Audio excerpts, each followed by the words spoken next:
இன்றைக்கி நம்மளோட let's cook and eat சேனலில் டிஃப்ரெண்ட்டாக பீன்ஸ் பொரியல் எப்படி பண்ணுறதுன்னு பார்க்கலாம். அதுக்கு ஃபஸ்ட்டு ஒரு கடாயில் 2 ஸ்பூன் நல்லெண்ணெய் விட்டுக்கலாம். எண்ணெய் சூடானதும் தாளிப்புக்கு கடுகு, உளுந்து, கடலைப்பருப்பு போட்டு தாளிச்சிக்கலாம். கடுகு நல்லா பொரிஞ்சதும் ஒரு வத்தலை கிள்ளி போட்டுக்கலாம். அதுக்கப்புறம் வெங்காயம் சின்ன சின்னதாக கட் பண்ண பல்லாரி வெங்காயத்தை நான் சேர்த்துக்கிறேன். இந்த பொரியலுக்கு எவ்வளோ உப்பு தேவையோ அந்த உப்பு இதில் சேர்த்துக்கலாம். இப்போ நல்லா வெங்காயம் வதங்குற மாதிரி மிக்ஸ் பண்ணி விட்டுக்கலாம். நான் ஒரு 1/4 கிலோலேருந்து 300 கிராம் பீன்ஸை சின்ன சின்னதாக கட் பண்ணி வச்சுருக்கேன். அதை நல்லா கழுவி எடுத்துகிட்டு நம்ம இப்போ வதங்கிட்டுருக்கிற வெங்காயத்தில் சேர்த்துடலாம்.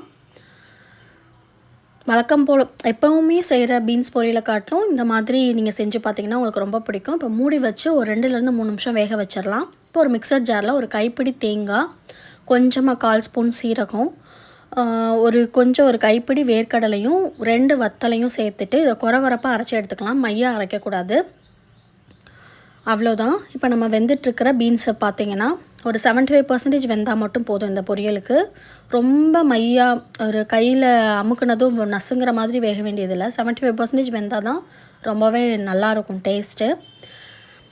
ஸோ இப்போ ஓரளவுக்கு பீன்ஸ் நமக்கு தேவையான அளவு வெந்துடுச்சு. இப்போ நம்ம அரைச்சி வச்சுருக்கிற அந்த வேர்க்கடலை பொடியை நம்ம சேர்த்துட்டா நல்லா மிக்ஸ் பண்ணி கொடுத்துட்டா நம்மளோட பீன்ஸ் பொரியல் கண்டிப்பாக ரெடி ஆகிடுச்சு. நீங்களும் கண்டிப்பாக இதே மெத்தடில் பீன்ஸ் பொரியல் ட்ரை பண்ணி பாருங்கள். உங்களுக்கும் பிடிக்கும். இது எல்லா சாப்பாட்டுக்கும் ரொம்பவே நல்லாயிருக்கும் சேர்த்து வச்சு சாப்பிட்றதுக்கு.